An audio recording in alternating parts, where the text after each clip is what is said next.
रफ़ी साहब एक महान गायक थे, इसलिए उन्होंने जीवन के हर रंग को अपनी आवाज दी। सताएगा क्या गम उसे जिंदगी का। इस गाने में नायक बड़ी शिद्दत से अपनी मोहब्बत को याद करता है। लुटा जो मुसाफिर दिल के सफर में। फिल्म गाइड में नायक अपनी नायिका की बेरुखी से परेशान होकर जाम का सहारा लेता है। तो न आए तेरी याद सता।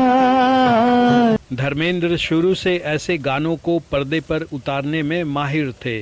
अभी तक तो होठों पे था। रफ़ी साहब की खूबी ये है कि वो अपनी आवाज से फिल्म के कैरेक्टर के कश्मकश को बड़ी खूबसूरती से बयां कर देते हैं। छू लेने दो नाजुक होठों को, कुछ और नहीं है जान।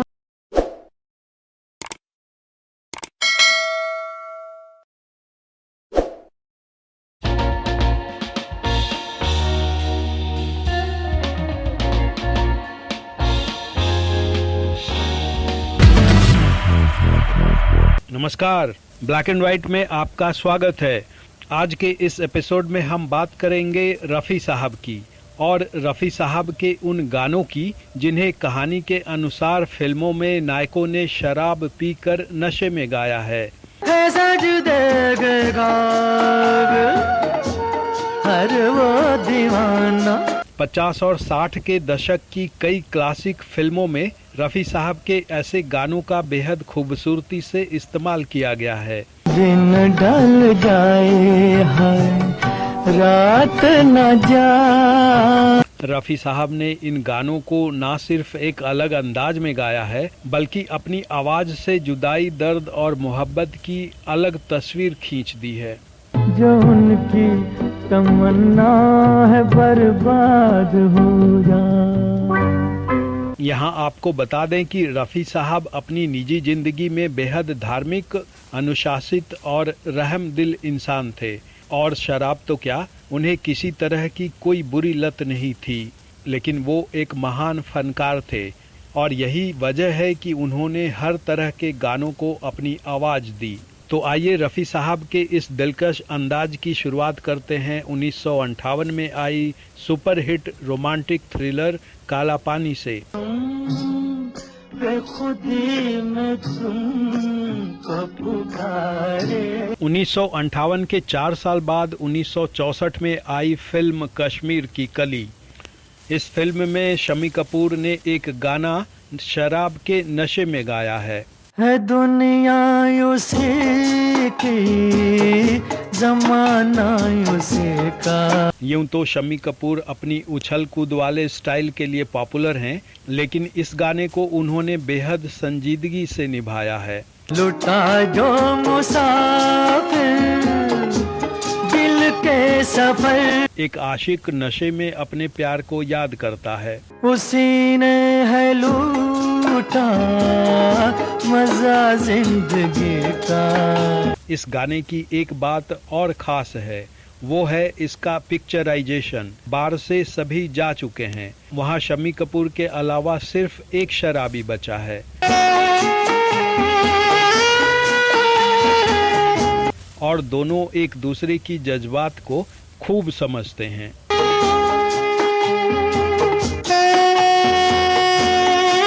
फिल्म में म्यूजिक दिया है ओपी नैयर ने।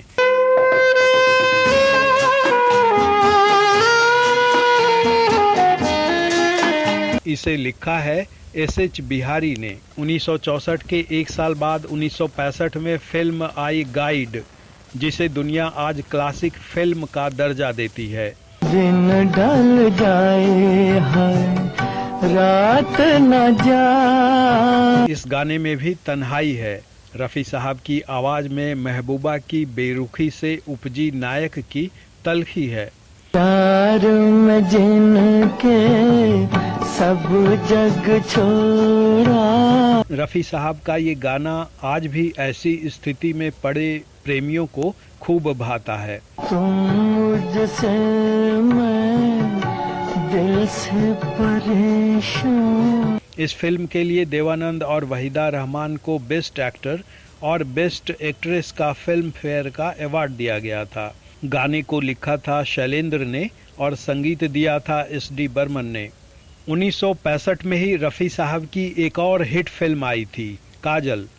इस फिल्म में रफ़ी साहब का एक गाना ऐसा है जिसे अलग अंदाज वाले एक्टर राजकुमार और ट्रेजेडी क्वीन मीना कुमारी पर फिल्माया गया है। इस गाने में राजकुमार शराब के नशे में हैं। इसमें को मुबारक चीज समझ। रफ़ी साहब के इस गाने में भी कहानी के पात्रों की कश्मकश साफ जाहिर हो जाती है और शायद रफ़ी साहब की बेइंतहा सफलता का राज भी यही है। बेताब धड़कते सीनों का। राजकुमार के साथ हिट गाना देने के बाद रफ़ी साहब और धर्मेंद्र की हिट जोड़ी एक बार फिर पर्दे पर आई। फिल्म थी मेरे हमदम मेरे दोस्त। इसमें धर्मेंद्र पर एक गाना फिल्माया गया है। हुई शाम उनका ख्याल आ गया। नायक अपनी महबूबा की बेवफाई से दुखी है। मैं तो यही था गुरु।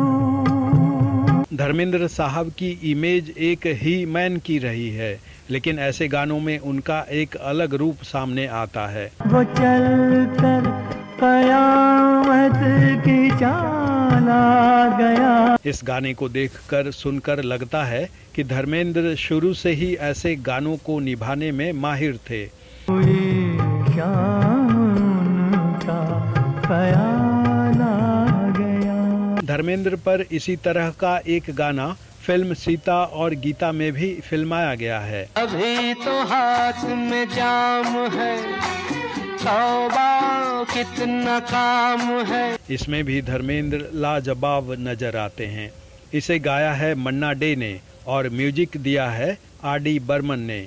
मन्ना डे ने इसे अपने अंदाज में गाया है। कभी मिल फुर्सत तो देखा जाएगा। अब वापस आते हैं रफ़ी साहब और उनकी गायकी पर।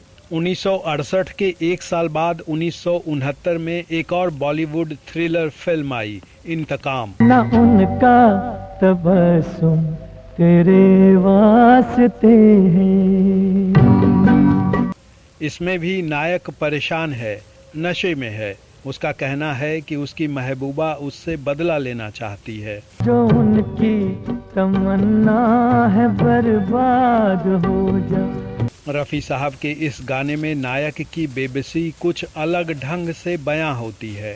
तू बेआस फिर क्यों जिए जा रहा है। इस फिल्म की एक बात और खास है, लता मंगेशकर ने पहली बार किसी कैबरे के गानों को अपनी आवाज दी। लता मंगेशकर के ऐसे गाने इक्के दुक्के ही हैं। ये कैबरे हेलन पर फिल्माए गए तमाम हिट गानों में एक अहम स्थान रखता है। दूर से कितने आए हो